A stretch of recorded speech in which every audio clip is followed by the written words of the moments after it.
So since I was last in the United States of America, a lot has happened. I learned about the Garrett Crochet trade from 10,000 feet up in the air in the sky. Shouts out to in-flight Wi-Fi. But the Max Fried signing, and that's where we will begin, happened basically an hour after we recorded our last podcast. And so we will begin there with the opener.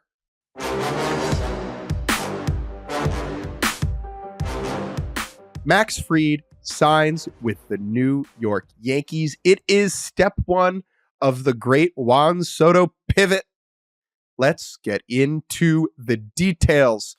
For every free agent signing and trade for the rest of this winter, we're going to employ something of a template so we make sure we hit all the major points. And as I said, we will begin with the details. 8 years, $218 million. That is the fourth largest contract ever given to a free agent pitcher and the largest contract ever given to a left-handed pitcher. It's good to see a lefty succeed. That's why I'm here in Vietnam. That's a good joke. And also, do you know whose record he broke there for the left-handed starter? I would imagine friend of the show, Carlos Rodon. No, it is not friend of the show. Hopefully future friend of the show, David Price, who signed for $217 million. So you love to see the New York Yankees breaking the record held by a Red Sox pitcher with Max Fried. Now, I want to say, when we talk about record-breaking contracts, the value with inflation of David Price's contract 10 years ago is obviously higher than it is right now. Mm-hmm. But for whatever reason, 218 feels like a record. Besides the contract, next up, player overview. Who is Max Fried? What is he good at? Drafted by the San Diego Padres out of Harvard Westlake High School in LA, where he attended alongside Lucas Giolito. Fried then moved to Atlanta in the Justin Upton trade way back in 2014. Spent the entirety of his MLB career with the Braves. You've seen him in enormous spots very often in the postseason. He has the single lowest ERA in baseball since the beginning of the 2020 season. He is elite at run prevention. He strikes out fewer batters than you would want from a frontline ace making $218 million, but he's still sensational at getting the ball on the ground. He's very good at not walking guys. He took a half step back in that this year, but the track record is strong enough that I think it's more of a blip. And as a whole, like, Fried is one of the best 15 pitchers in the world. Now, is there such thing as a awesome contract for a 31-year-old pitcher? Probably not. But if you're going to pay someone this age who throws a baseball for a living, Max Fried is a pretty good choice. Yeah, and Joel Sherman had some great reporting at the New York Post about kind of the negotiations involving Fried and how obviously after Juan Soto goes to the Mets, the Yankees, who were already interested in starting pitching, had to kind of figure out what direction they were going to go and how quickly. Of course, Snell had gone off the board earlier. Burns still out there at the time that we're talking. But, you know, the Yankees, we look at these starting pitching deals, and you could apply this to other free agents too, but at the top of the market, you're thinking about, oh man, 7-8 years for a pitcher. Oh, what's that going to look like? The Yankees are not concerned about that right now. They have to win a bidding war for Max Fried in a hot starting pitching market right now. And that means outbidding Texas, who was reportedly offering him nearly $200 million. Boston also heavily involved. We know what they end up doing a little bit after Max Fried. And so Fried wanted the 8th season, and the 8th season is what made him a Yankee. And that is a huge commitment. Obviously, you don't see pitcher contracts handed out at this length, but that's how you get the deal done, because they're getting Max Fried. They're not concerned about Max Fried 8 years from now. They're concerned about Max Fried helping the 2025 Yankees get back to the World Series. Last thing about Max Fried, player overview. Another member of the Jewish community moving to New York. Jordan, we might have enough guys for a minion at Yankee Stadium between Brad Ausmus, Scott Efros, and all the fans, and me, and Joel Sherman.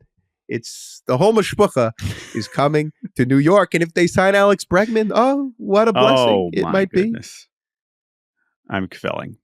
Jake, Max Fried as a Yankee, first of all, like, when we went into this office, we spent so much time thinking about how the Yankees were going to get Soto or not get Soto that there is still a lot of questions about the lineup, obviously. How much does this move the needle? It is not Juan Soto. Are the Yankees with Max Fried the favorite in the division now? Could you have argued they already were? I think perhaps based on Baltimore's moves or non-moves. We're going to get to Boston's first big move here in a second. Obviously, they were much farther behind in this past season. Does this definitively make them that right now? Feels goofy to give any answer about that when we have so many moves ahead of us, but I think sure. I think so. The Yankees position player group right now is not looking awesome, and this certainly does not fix that. But it's just we're just so far away from knowing what any of these rosters are going to look like. So I'm kind of copping out here. But is this a player that could be a 5-WAR player? And if you add that to a team that was already in a pretty good position, I don't know. I think you would default to the Yankees even at this stage. Winners and losers besides Max Fried and the Yankees. Loser, the Toronto Blue Jays. The Yankees were never going to roll over and throw their hands up after not getting Soto. There was always going to be a meaningful pivot. But the Blue Jays, each move from the Red Sox and the Yankees makes the path to a competitive 2025 seem more and more impossible for the Blue Jays. So that to me is a very, like, Yankees fans are thinking, oh no, the Blue Jays. But I think that is relevant here. Each additional move in the division, just, man, feel bad for them. Other loser, the 2027 Yankees, who will be paying $27.8 million to Max Fried, $27.8 million to Carlos Rodon, $31.5 to Max Fried, and $36 to Garrett Cole. That is a outrageous sum of money to be tied up in 3 starting pitchers of that age. Will they all age well? No. Will they all age poorly? No. Still, there's a reason that teams don't operate this way that often, and I'm fascinated to see how it turns out. Now, it doesn't negate that this was a good move and a good deal and could help the Yankees in the short term. It's just adding the risk on top of itself. Yeah, no, I think that's totally valid. But again, Who's a winner here for you? Maybe I was going to say Matt Blake. I'm like, Max Fried's interesting because he's been kind of the same pitcher for so long and so successful for so long that, like, I do wonder what the next chapter of his career, like, is there a new pitch that unlocks more strikeouts, or do you just be like, hey, Max, don't change a thing. We just want you to stay healthy and keep on cooking. You could say that about a lot of great free agents that end up in places that they clearly got that contract because they've already been so successful. But because of the Yankees' track record, I am curious because, I mean, let's be real. Carlos Rodon is someone who we've seen him start to change some things, but he still hasn't really gotten quite back to that same level that we saw at his peak in San Francisco. And that's not necessarily Carlos's fault or Matt Blake's fault or anything. But when pitchers sign in new places, it's hard not to think about, even though they did get the big contract, it's not like a Frankie Montas thing where it's like, ooh, we think we can really unlock something bigger. No one's necessarily saying that about Max Fried, but I am thinking about it about him. I'm thinking about it about Blake Snell, to be honest, going over to the Dodgers. So that's not really a winner, but it is something I'm definitely thinking about. And then the last winner here is me. Max Fried is an intelligent, insightful, interesting cat, and now he plays in the city where I live, and I get to interact with him more and learn a lot about the sport of baseball. But enough about Fried. Let's talk about the other enormous move that we had over the last couple of days. Garrett Crochet, the big nit, changing the color of his socks, throwing them in the laundry, and they're coming out red. From Chicago to Boston, following in the path of Chris Sale. It's very difficult to not think about Chris Sale, another hard-throwing lefty that went from the White Sox to the Red Sox, but Crochet, who is probably the biggest piece on the offseason trade market, is officially on the move. Let's get into the specific details. Read out the trade for me. The Boston Red Sox acquire left-handed pitcher Garrett Crochet in exchange for 4 minor league players. Catcher Kyle Teal, Boston's first round pick in 2023. Outfielder, Braden Montgomery, Boston's first round pick in 2024. Infielder, Chase Mydroth, their fourth round pick from a few years ago. And right-handed pitcher, Wickelman Gonzalez. Where would you like to begin? Wickelman is such an awesome name. Yeah. I need him to make it. That's one, when you see prospect names like that, you're like, please become a regular part of my life. And so that will be, Ethan Katz's and Brian Bannister's job to help Wickelman become part of the daily White Sox lexicon. What is Boston trying to do here, Jake? Why did they give up 4 prospects for Garrett Crochet? You mentioned that Chris Sale trade that they made 8 years ago, also at the winter meetings, I should add, when they gave up 4 prospects for Chris Sale. Why are the Red Sox doing this now? Because the rotation stinks. And they missed on Max Fried. And they either, one, don't think they're going to win the Corbin Burns race, or 2, they want a double-headed monster at the top of their rotation if they pay for Burns. I think it's very easy to criticize teams who opt to trade prospects instead of spending. That being said, the Red Sox farm system is so loaded right now that capitalizing on that to acquire a player as special as Crochet makes a lot of sense. And then when you add on top of that he wants to get an extension, and they will probably spend money on that, I do think that this move passes the Red Sox being cheap test. Now, they're adding Crochet because Crochet frickin' rips. Like, he was unbelievable this season. Now, yes, the track record is pretty thin, and he is a lefty who already has a significant elbow injury under his belt, and pitchers are volatile and unpredictable. All of that is true. But the ceiling? I mean, this is one of the top 5 pitchers in the world if he continues to improve and can show he can carry that level of bulk. Jordan, in your mind, what are the White Sox trying to do here? I think we talked about Garrett Crochet a lot at the deadline. We thought, okay, maybe they cash in then. There was discussions about, okay, he knows he wants an extension if he's going to pitch deep into the season, because we knew he was going to be blasting past his previous career high in terms of innings and workload and all those things. That didn't end up happening, but for him to make it through the season healthy and to still finish with this spectacular stat line.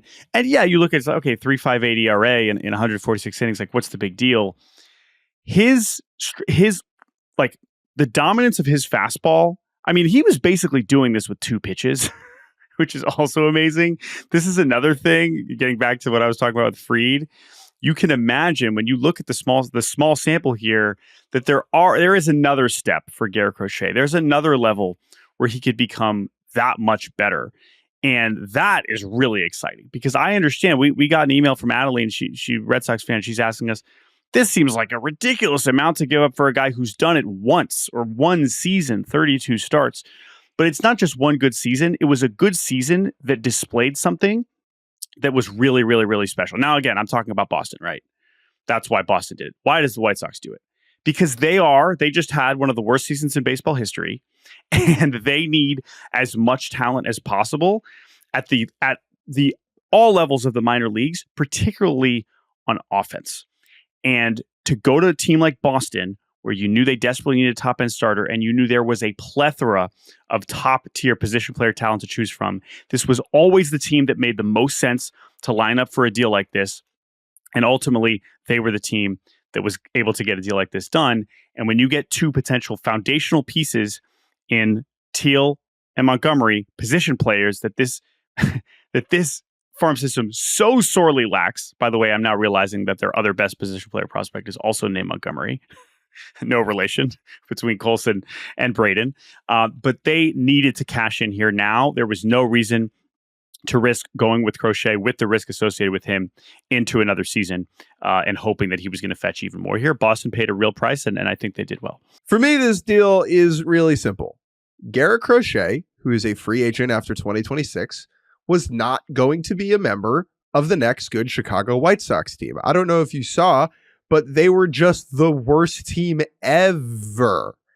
And if you don't think he's going to be on the next good team, you trade the guy. And I think they got a very impressive package back for Crochet.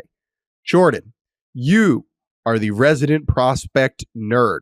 So let's, for the first time this winter, it's cold out there, but there's a fire burning inside Jordan's prospect hut. Please educate me on Braden Montgomery, Kyle Teal, Chase Mydroth, and Wickelman Gonzalez. Quick, what's the weather like where you are? I have no sense. I assume it's warmer than it is here in Ohio. It is. It's colder than I thought it was going to be, is the most important answer. Okay, well, come and welcome. Join me here, and let me warm your soul physically and spiritually with a glowing scouting report for one Braden Montgomery. I'm going to start with Montgomery because even though Teal is definitely the more well-known because he's been in professional baseball for an additional year, Montgomery is the key here because this was a guy who, even going into the draft, I thought was a slam dunk top 6 or 7 pick, ends up falling to pick 12. This is a player who has been known by scouts since he was probably 13 or 14. Growing up in Mississippi, he goes to Stanford. He's a two-way player. He's throwing 98 out of the bullpen. He's this awesome power hitting right fielder. And then he transfers to Texas A&M for his junior year, his draft year, and he just puts it all together. A switch hitter, and this is something that I'm really interested as to how he kind of develops in pro ball because he's always been much better from the left side. Some scouts are saying he should just quit hitting right-handed. I don't know what the plan is for Chicago specifically, but he has a classic right field profile and someone who could just be an offensive anchor, just guy with the rocket arm in right field and a very, very likable personality as well. He was already on MLB Network today. He had posted a great picture on Instagram of him wearing a t-shirt that says, "Play me or trade me," which is also really funny because he never even played a game for the Boston Red Sox as a professional. Now, part of that is just because he had a very serious ankle injury at the end of his junior season with Texas A&M. So again, people are going to be very confused in 10 years if Braden Montgomery becomes an all-star and they go up and they say, wait a minute, he was drafted by the Red Sox? Like, what happened here? But we have seen more trades like this in recent years of teams flipping the guys they just drafted, and this is one of the most extreme cases of that. So Montgomery absolutely has the highest ceiling. What you got on Braden? He has shades of Royce Lewis where he's comically kind and seemingly good at everything. Yes. Like Montgomery had outrageous SAT scores or ACT scores. I remember coming out of high school, he's like a genius. He could probably sing, like he probably speaks like 7 languages. Like he's one of those kids. Yeah. And then the other thing I'll say is take your Braden Montgomery Red Sox jersey and hang it up right next to your Kobe Bryant Charlotte Hornets jersey. That's what I would do with that. Yeah, it's an interesting comp. Kyle Teal. Kyle Teal is another name that I think more people are familiar with just because he's kind of been on prospect lists since he was Boston's first round pick in 2023. And yeah, I mean, he's one of the best catching prospects in baseball. I mean, this is a guy coming out of University of Virginia, just got better at the plate every year that he was at UVA and then just kept on hitting all the way up to reaching AAA at the end of 2024. This isn't someone that's going to be posting like, eye-popping stat lines. But as we know, the bar for catcher offense is very low, and he projects to clear it comfortably. He has an awesome arm.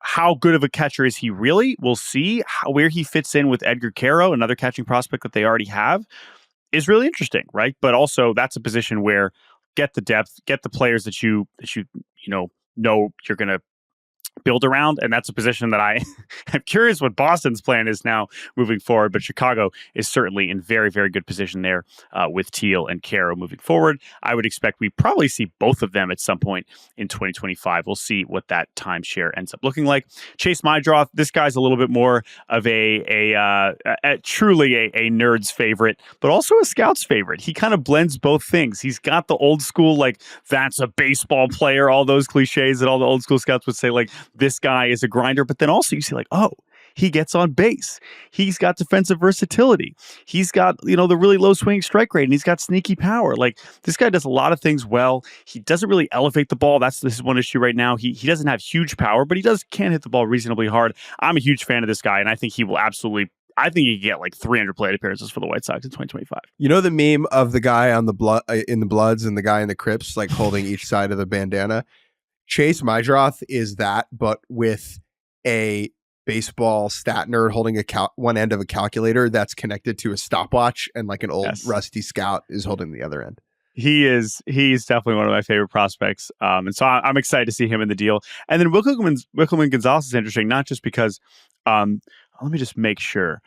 He'll be the first Wickelman in Major League history if he does make it. But I will say beyond that, obviously historic achievement if he is to make it to the big leagues with Chicago. He's interesting because Boston obviously loaded with position player prospects. He was one of their higher upside pitchers, and he had a huge season in 2023, was a little bit shakier in 2024, but highest strikeout rate of all minor league pitchers with 100 innings in 2023. The command is not awesome, and so he might end up in more of a high leverage relief role, but this is a very talented arm that I have to imagine that he's honestly kind of similar to Jairo Iriarte.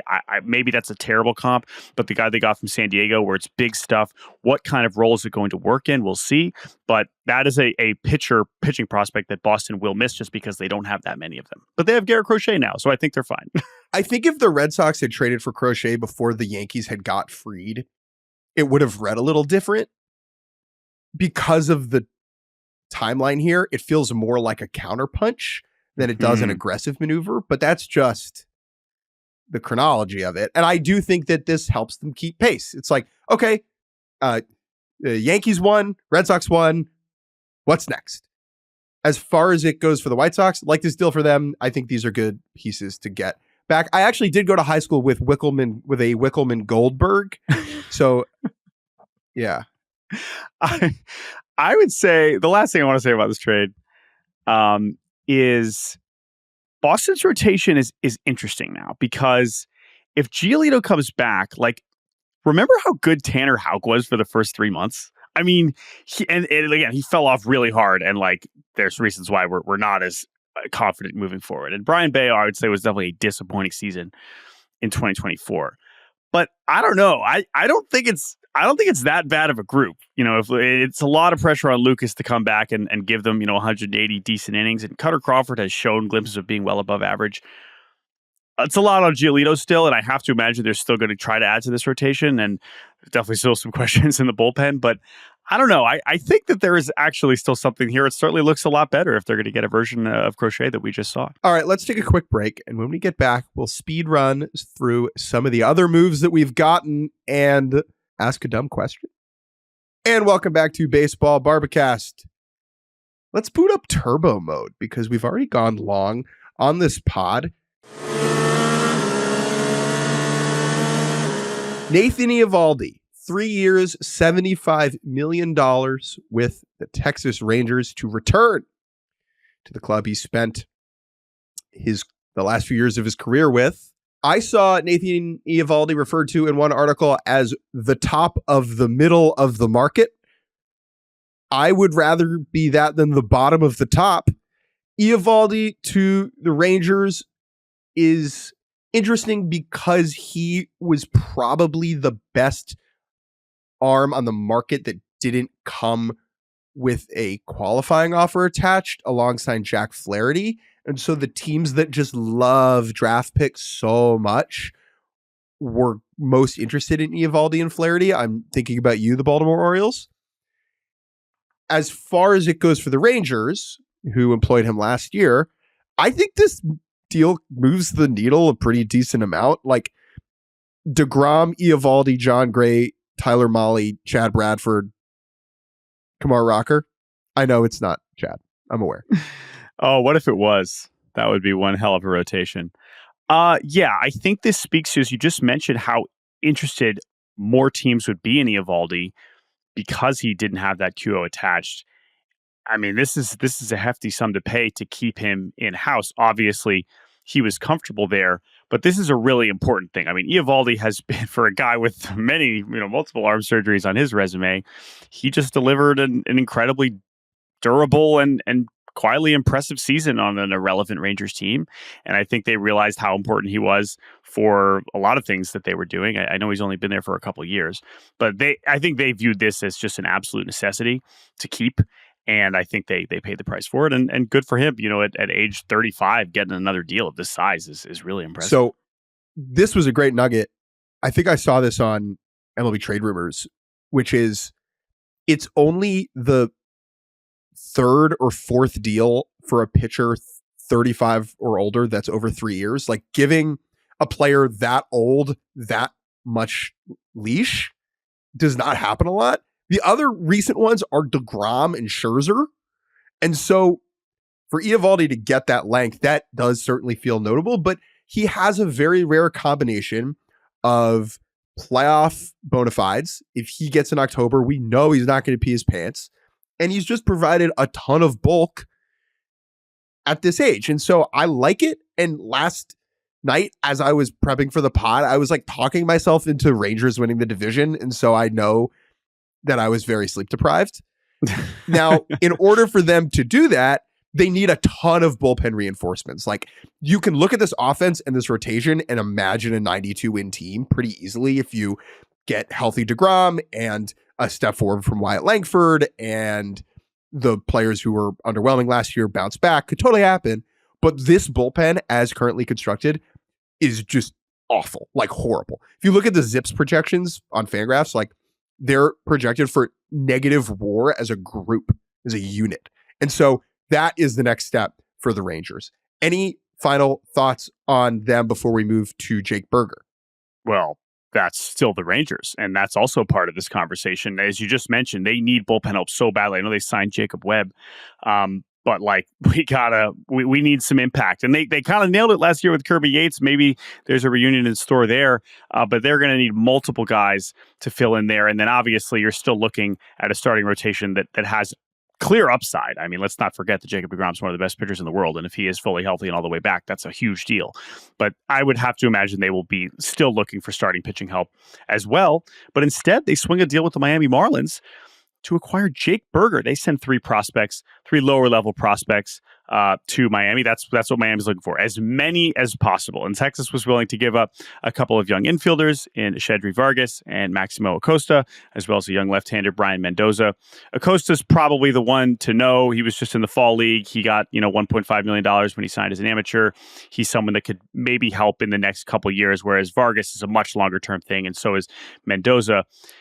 But this is, again, Marlins going to Marlin. I mean, they are trying to clear as much room for young players as possible. They very well might have the youngest position player group. Like, they'll probably have the youngest team in baseball next year, I would guess. They're just trying to clear basically anybody. I know Jake Burger isn't necessarily that experienced, but he was still already way older than a lot of the guys that they were doing. And they looked at Jake Burger, and he was going to be clogging, spots that they wanted to give other players playing time. And so they trade him away, and he joins a Texas lineup that, again, so much of what went wrong for them in 2024 was they just kind of ran it back, and too many of their guys either got injured or took huge steps backwards. And now we're adding a new piece.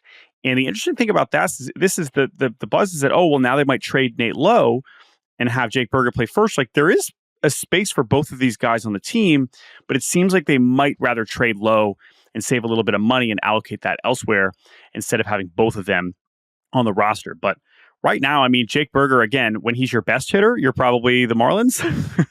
And that's not a good sign. But if he's your 5th or 6th best hitter, like, you probably got a pretty good lineup. But whether he's their 3rd best hitter or 6th best hitter is going to depend on a lot of how those other guys bounce back, like an Adolis Garcia, what's next for Langford, whether Josh Young can, stay healthy, all those things. So definitely some things to like about this Rangers lineup. And I think Jake Burger will do quite well there. Now let's move to one more transaction here as part of Turbo Mode. And by the way, this could be its own podcast, because this trade is these two trades that the Cleveland Guardians made a few hours after you left on Tuesday was a lot to process. The first bit of news that you saw and you shared with me, there's video of you showing me this bit of news, was the Cleveland Guardians sending 3-time Gold Glove second baseman Andres Gimenez to the Toronto Blue Jays. That on its own was like, how in the world is this going to end up making sense? And then we find out that trade is in exchange for Spencer Horwitz, a young hitter for Toronto who is a pretty good hitter and not a very good defender, as well as a prospect, Nick Mitchell. And then there was a few hours where it was like, okay, Nick Sandlin, another reliever going to Toronto. And it's like, is that the trade? Like, why does Cleveland have Spencer Horwitz and Josh Naylor and Kyle Manzardo on the same roster? Like, that seems impossible. And unless our good friend Kai Correa is going to magically teach Spencer Horwitz to be a platinum glove winner at, at second base, I was really confused as to why they would be getting Spencer Horwitz. And then eventually we find out that this deal is a little bit more complicated. Now, that deal does stand alone, technically, but it was all announced together when we learned that the Guardians are actually flipping Spencer Horwitz to the Pirates in exchange for 3 pitchers, the most important one being right-hander Luis Ortiz, and 2 left-handed prospects, Michael Kennedy and Josh Hartle. Now, the first thing you look at this is like, well, why didn't Pittsburgh just call Toronto and say, we want Spencer Horwitz? Like, why did this have to go through Cleveland? That was my first thought. And then you realize, well, Toronto was not interested in Luis Ortiz and Michael Kennedy and Josh Hartle. You could argue that maybe they should have been. You could say, well, Toronto, this would help your rotation too, and you would get some young pitching prospects, and their farm system is also bad. Like, maybe this Jimenez part of it could have been avoided. But ultimately, Cleveland ends up facilitating. They end up being the team that is pulling these levers. And now you end up with, now you sit back and be like, what happened here? Can I take it here? I really struggle to give a lot of craps about this trade. I'm going to simplify it in this way. Andres Jimenez is not that good of a hitter. Cleveland gave him a lot of money, especially for an organization that doesn't spend a lot of money. Getting that contract off the books for a frugal outfit makes a lot of sense. Okay. From Toronto's perspective, they need as many good baseball players as they can possibly get, and Andres Jimenez is that. From Pittsburgh's perspective, they need a first baseman. They need someone who can hit, and Spencer Horwitz seems like he definitely can hit and is under control for a good amount of time.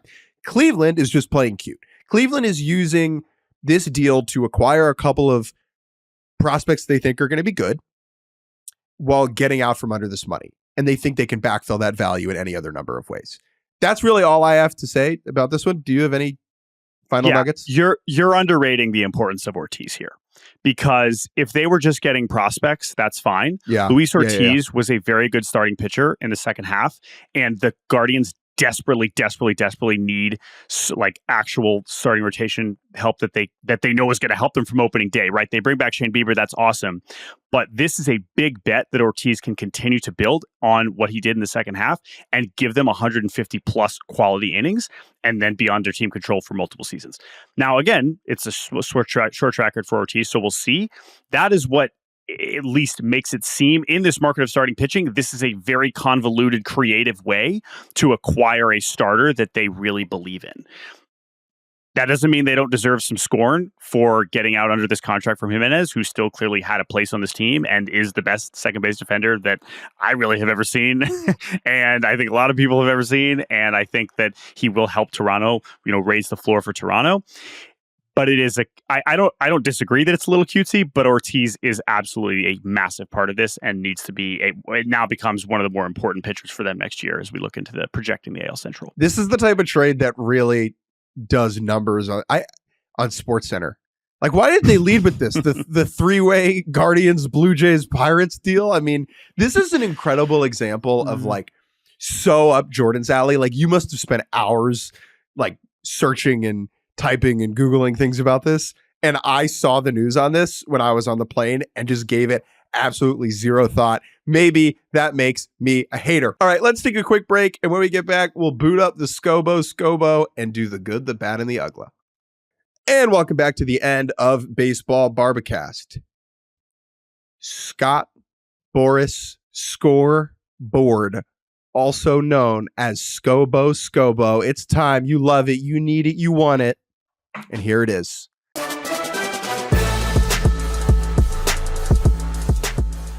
Scott Boras did his annual stand-up comedy session at the winter meetings. He does 2 every year, one at the GM meetings, one at the winter meetings.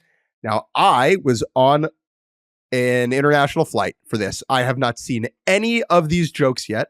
As we do with other things that happen to Scott Boras, we will make these jokes into a win, a loss, or a draw. They are all worth 1 point on the Scott Boras scoreboard, which currently sits at what, Jordan Shusterman?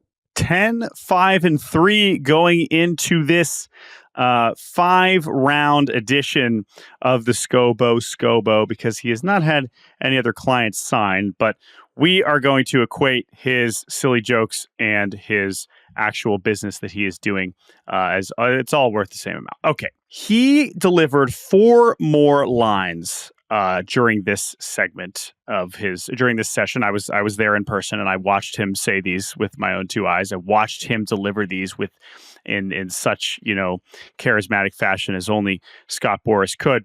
And you have not seen these yet. So we're going to begin now. This is notable because some of these are about players that he's already given lines on, earlier in the winter, right? He talked about Corbin Burns. He said, a Corbin copy of an ace level season. We talked about Pete, and he had this ridiculous one about the bear market for first baseman. For Pete's sake, it's the polar opposite. Unbelievable, right? But we have 4 more lines here, and we're going to start with Corbin Burns. This is what he said about Corbin Burns's market. He said, for Corbin Burns, it's kind of like Elvis. He's got that Burnsing love for a number 1 starter. You are really feeling it today and very early this morning for me, I might add. This line is that sorry, it's not he's, I think it's like the market has got that Burnsing love. Now, he's referencing an Elvis Presley song from the early 70s.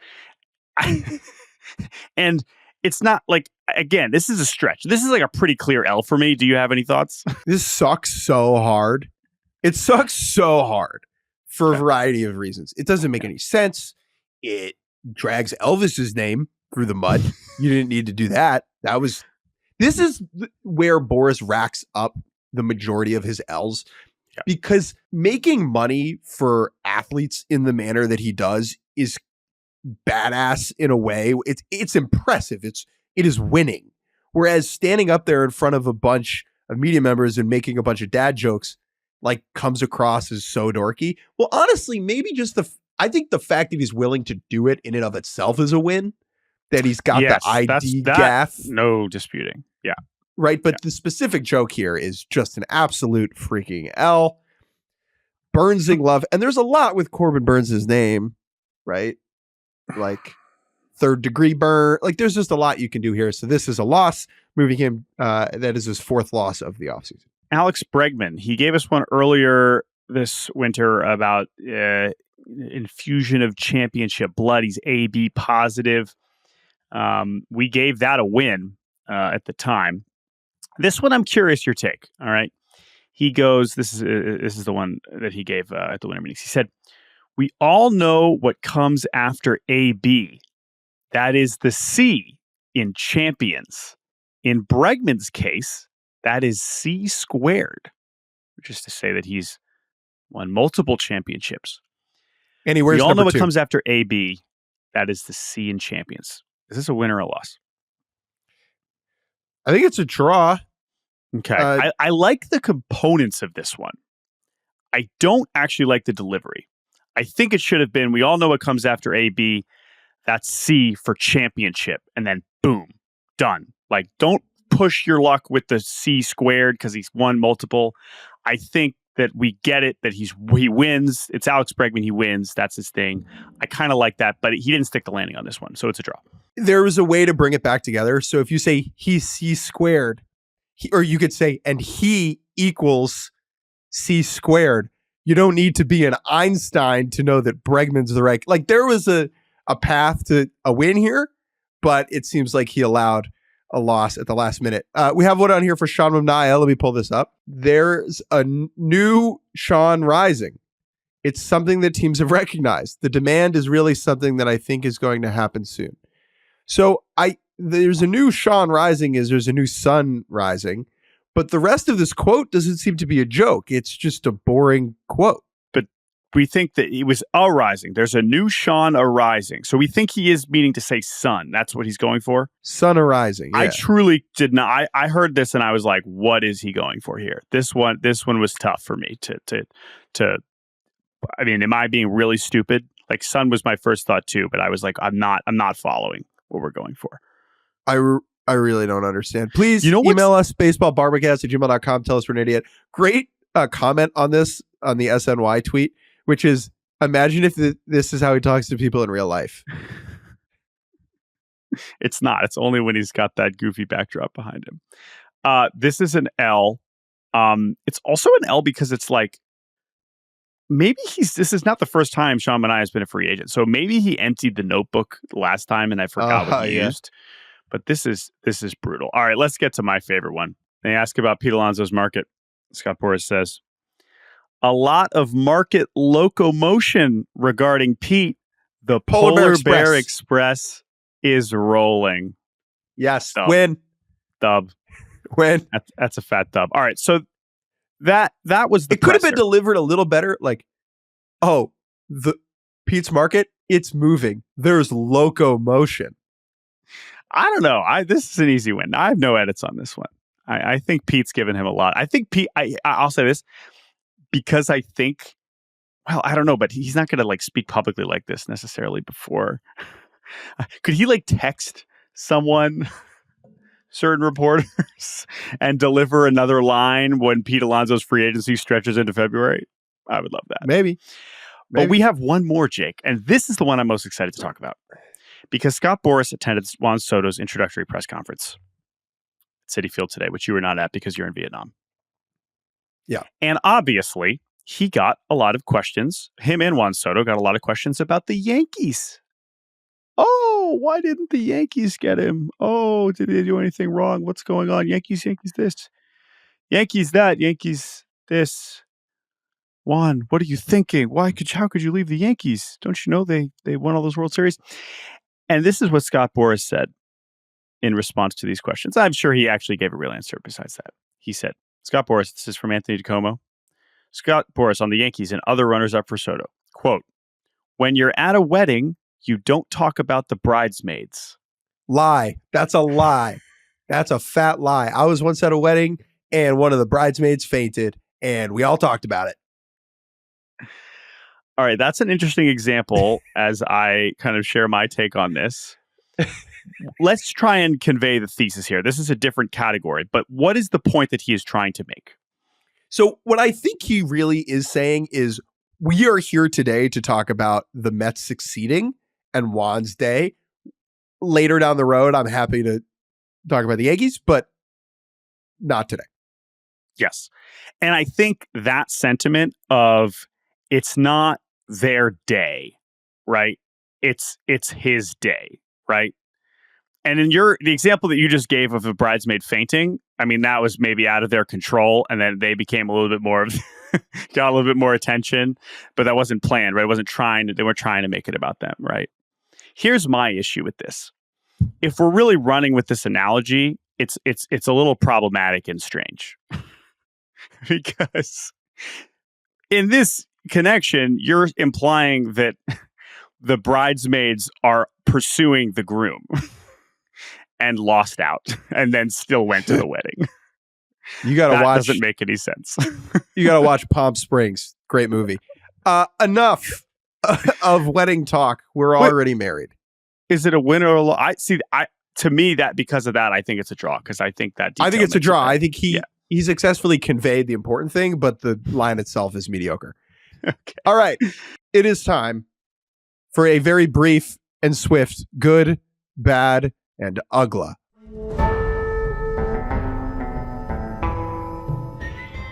One thing good, one thing bad, one thing Uggla for the week that was. I will begin. I was not at the Juan Soto Mets press conference, but I got a text from someone, actually from Joel Sherman, who said that they're serving Dominican food for lunch at the Soto press conference. This is a big win. This is great. The Mets, these are the things that the Mets would not have done 5 years ago. Now, they would not have spent, $750 million on a baseball player. Yes, but they're also getting the little things right. And it just made me happy that they went the extra mile. If the Mets hadn't served Dominican food at the press conference, it wouldn't have been a bad thing. But it's just that extra little touch of care. That's a good job, Mets.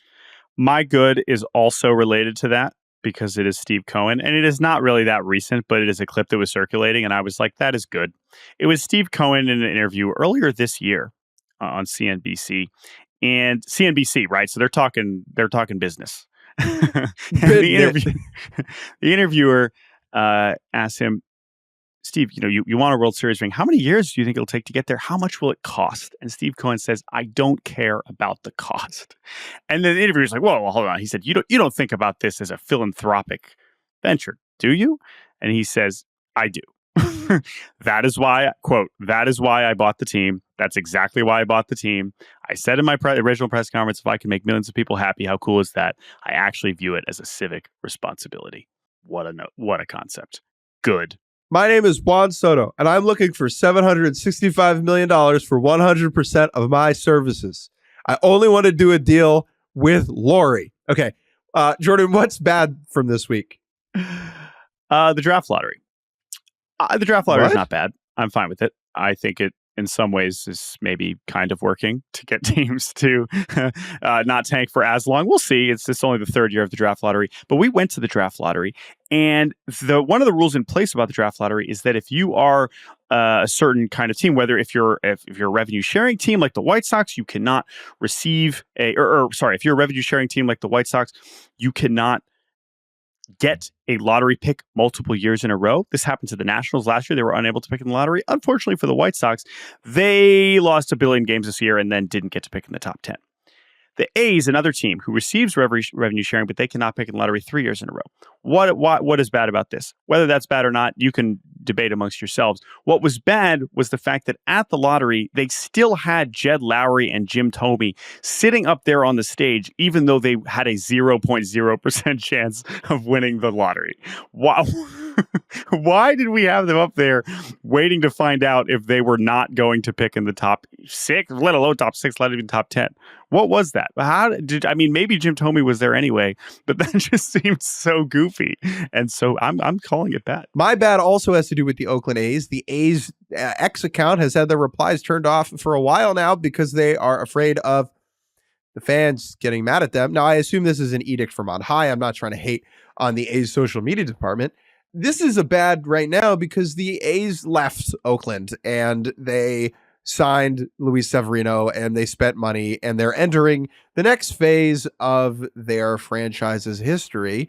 And yet, for whatever reason, they still have the replies turned off. Just turn them on. Let people yell at you. You left. You dumped them. They're allowed to be mad.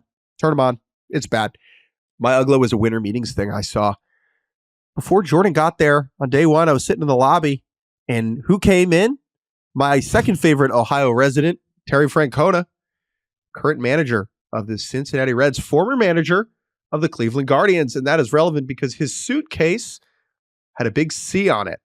Not a red C, but a Guardian C. And I thought it was so freaking Uggla that Terry Francona, who is now the manager of the Reds, just either didn't have another suitcase, didn't buy another suitcase, didn't want another suitcase, and packed in a Guardians branded suitcase for the winter meetings. Delightful. We've seen versions of this before with players, right, who get traded and just keep wearing their old stuff or bringing their old bag. But yeah, I have to imagine. I mean, come on, we can't send him some new stuff. We can't.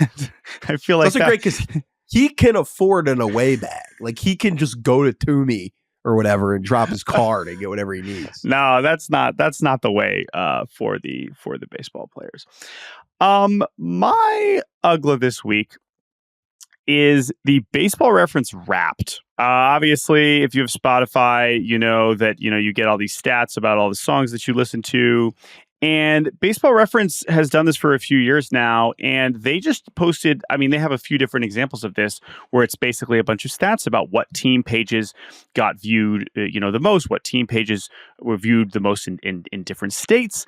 And there was just some really interesting things here, although I went back and I looked at the most recent ones, and I gotta say, it's gotten a lot less weird.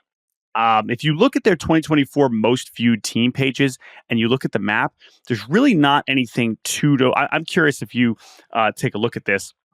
I'm curious if what stands out to you. But going back and looking at the last couple of years, I mean, we had some really, really silly stuff. I mean, if you look at the 2022 map, you have stuff like the A's being the most viewed team page in New Hampshire and Washington, D.C. and Arkansas. And last year, you have stuff like the Angels being number one in Hawaii. You have the D-backs kind of creating like a snake's wall in the upper Midwest last year, but obviously this year they're just not really on any of the most viewed states besides Arizona. There's all kinds of interesting stuff here, and I mean I could go into this all day, but I know we're going to wrap up. But anything stand out to you about the map that you're looking at? The number one thing is Joe Mauer being the most viewed page in Minnesota because the Twins season was so disheartening that they just needed to be like, oh, remember Joe Mauer? He was great. Yes. The one other thing that I loved was that the Yankees had, I think, 10 different states this year, including like New Mexico and Wyoming, and then even the South, like the Carolinas. But if you go back and look last year, the Carolinas and Tennessee, like it was the Braves, right? The Yankees sucked. But then this year, Florida and Carolinas and Tennessee, they're like, no, the Yankees. It's like, it just reminds you that people will default to the Yankees when the Yankees are good. And that was obviously rarely not the case in 2023. But a lot of fun stuff there. We love the good folks at Baseball Reference. Thank you all for listening. Thank you to Andrew Hartz for producing this podcast. You can email us at baseballbarbacast@gmail.com. I'm going to go walk around Vietnam. All right, you do that. Yeah, thank you all for listening, and we will talk to you all next week.